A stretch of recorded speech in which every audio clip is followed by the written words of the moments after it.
Hello friend, good morning. কেমন আছো সবাই? আশা করছি সবাই ভালো আছো। আন্দামান ভিলেজ লাইফে সবাইকে স্বাগত জানিয়ে আবার একটা নতুন ভিডিও নিয়ে চলে এসেছি তোমাদের সামনে।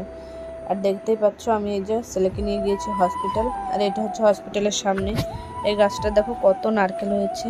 তো ছেলে দেখে বলছে ফল ফল। তো এই যে ছেলেকে নিয়ে গেলাম। কেন গেলাম অবশ্যই পরের ভিডিওতে জানাবো। ধীরে ধীরে সবটাই তোমরা জানতে পারবে। আর জীবনে কিছু কিছু মুহূর্ত এমন আসে না, যখন মনে হয় যেন হাজব্যান্ড কাছে থাকলে একটু ভালো হতো। হয়তো আমার এই জার্নিটা একা যতটা কষ্ট হচ্ছে, হাজব্যান্ড থাকলে হয়তো তত একটু আসান হতো, কিন্তু কিছু করার নেই। তো এখন আমি এই যে তারপরে চলে গেলাম স্কুলে গিয়ে এখন এই যে ছেলেকে খিচুড়ি খাওয়ালাম। তারপরে যে ম্যাডাম ওদেরকে একটু এই কবিতা পড়ে শোনাচ্ছে, ওদেরকে একটু করতে বলছে। তো সেইটাই হচ্ছে, তো তোমরা দেখো।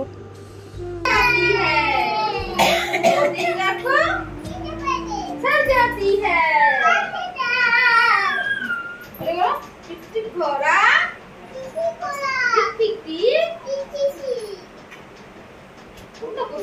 चली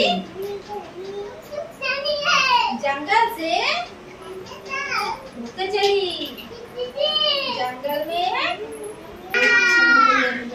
बोलो छोटा बड़ा कान शिवा ने खाना शो बाजार गया जाते जाते भूख लगा एक नारंगी तोड़ लिया। मालिक का बेटा ने देख लिया, फुलझड़ी से मार दिया। रोते रोते घर गया, घर जाके सो गया।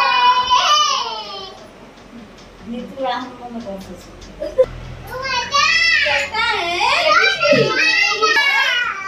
अरे ना ताली बजाओ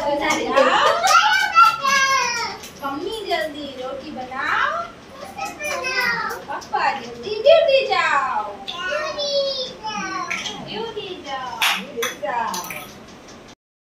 তো দেখো এই যে এখন স্কুল থেকে বাইরে এসেছি। আর আজকে একটা ওই প্রোগ্রাম আছে, তো যার জন্য আমরা এখন সবাই স্কুল থেকে বেরিয়ে সামনে যেখানে ওয়াইফাই আছে ওইখানে যাচ্ছি। তো ওইখানে গিয়ে প্রোগ্রামটা অ্যাটেন্ড করে তারপরে ঘরে যাবো। আর দেখো ডগিটাও স্কুলে পড়াশোনা করতে এসেছে। তো এইভাবেই দিন চলছে। ছেলের অসুস্থতার কারণে আমি আজকাল ভিডিও ভালোভাবে করতে পারছি না, ছোট ছোট ভিডিও দিচ্ছি। তো তোমরা কষ্ট করে দেখে নিও। আর এই দেখো প্রোগ্রামটা শুরু হয়ে গিয়েছে। তো আজকের মতন আমার ভিডিওটা এই পর্যন্তই রাখছি। আমার ভিডিও যদি তোমাদের ভালো লেগে থাকে তাহলে আমার চ্যানেলটাকে একটা লাইক দিয়ে যাও। সবাই ভালো থেকো, সুস্থ।